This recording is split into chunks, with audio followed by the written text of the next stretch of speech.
Hi friends, என் friend சென்னையிலேருந்து வந்திருந்தாங்க. அப்போது மதிய சாப்பாட்டுக்கு வெளியே போய் சாப்பிடலாம் அப்படின்னு சொல்லிட்டு முடிவு பண்ணினோம். ஓகேன்னு சொல்லிட்டு வெளியே சாப்பிடவும் கிளம்பிட்டோம். நாங்கள் எந்த ஹோட்டல் செலக்ட் பண்ணோம் அப்படின்னா ஹவுரி சங்கர் ஹோட்டல் செலக்ட் பண்ணோம். அங்கே ஃபுல் வெஜிடேரியன் தான். பட் எனக்கு வெஜிடேரியன் பெரிய அளவு இஷ்டம் கிடையாது.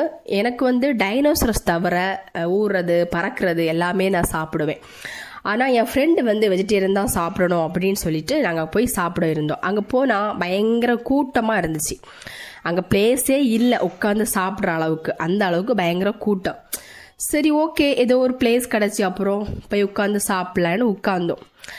அப்புறம் போய் உட்காந்து சாப்பிட்லான்னு உட்காந்தா தியா பாப்பாவுக்கு தயிர் சாதம் தான் எனக்கு வேணும் அப்படின்னு சொல்லிட்டு அடம் பிடிச்சி அவள் தயிரை அப்படியே எடுத்து ஊற்றி சாப்பிட ஆரம்பித்தா. என் மனசில் என்ன தோணுச்சுன்னா, ஐயோ கொஞ்சம் சிக்கன் பீஸோ இல்லை ஒரு மட்டன் பீஸோ இருந்திருக்காதா தொட்டு சாப்பிட்றதுக்கு அப்படின்னு ஒரு ஃபீல் வந்துச்சு. ஆனாலும் சொல்லலை. சரி, ஓகே, இருக்கிறது நமக்கு இன்னைக்கு விதிச்சது இந்த இதுதான் அப்படின்னு சொல்லிட்டு போய் உட்காந்து பெரிய அளவு சாப்பிடாம இருந்தாலும் கொஞ்சமாவது சாப்பிட்டுட்டு இருந்தோம். சாப்பிட்டு கிளம்பிட்டோம். அதாவது நம்ம லைஃப்பில் பிறப்பு ஒரு முறை, இறப்பு ஒரு முறை, காதல் ஒரு முறை, வாழ்க்கை ஒரு முறை, ஆனால் சாப்பாடு மட்டும் 3 முறை. சாப்பாடை மிஸ் பண்ணிடாதீங்க. எந்த சாப்பாடாக இருந்தாலும் சாப்பிடுங்க. ரொம்ப ஆரோக்கியமாக இருங்க. சாப்பாடு தான் நமக்கு முக்கியம். அங்கேருந்து கிளம்பிட்டோம்.